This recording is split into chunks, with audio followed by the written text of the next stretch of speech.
Антет Кенмен «Я поклялся». Стихотворение Нумана Челебиджихана, которое легло в основу гимна крымско-татарского народа, стало клятвой не только автора этих строк, но и каждого крымского татарина. Духовный и политический лидер Нуман Челебиджихан родился в несуществующем сегодня селе Бийюк-Сунак близ Джанкоя в семье имама. И мы хотели попробовать здесь поставить памятник, чтобы при въезде, тогда такие планы были, что даже если какая-то экскурсия будет заезжать, вот памятник, а вот его село, а само село, вот где он жил, здесь вот те степи, вот сзади села находятся те степи, по которым он бегал, по которым его отец пас эти табуны свои. Получив начальное образование в деревенской школе, продолжил его в медресе. С отличием закончил Стамбульский университет. Затем поступил в Санкт-Петербургский институт психоневрологии. С началом Первой мировой войны вернулся в Крым. 13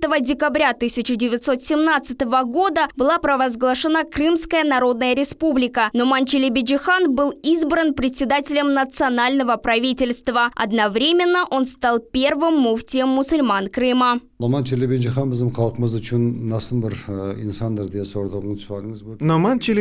для нашего народа в первую очередь это первый наш муфтий, человек, который много сделал для развития нашей веры, который указал путь всему нашему народу. Проблема межнациональных, межконфессиональных отношений, единство народов – очень важная тема по сегодняшний день. Конечно, его работа, его стратегия, направленная на человеческие и религиозные аспекты, видна и сегодня. Это живое, и мы носим и будем носить его слова и действия.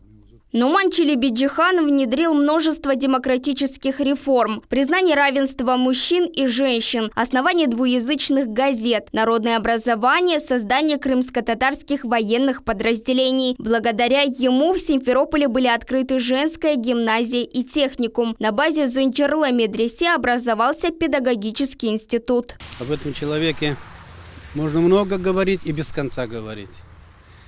Он с самого детства впитал эту борьбу национальную и за собой повлек немало людей, которые очень много сделали для нашего народа, да и вообще для Крыма.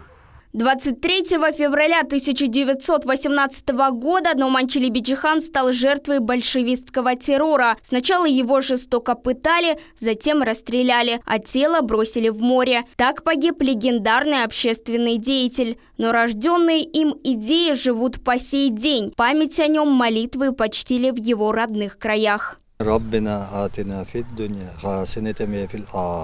Нуман Челебиджихан прожил хоть и короткую, но чрезвычайно насыщенную жизнь. Истинный патриот, без которого вряд ли можно представить историческое и современное крымско-татарское общественное движение. Гузель Мамбетова, Эдем Садиков, Алим Сейдалиев, телеканал Миллет, Джанкойский район.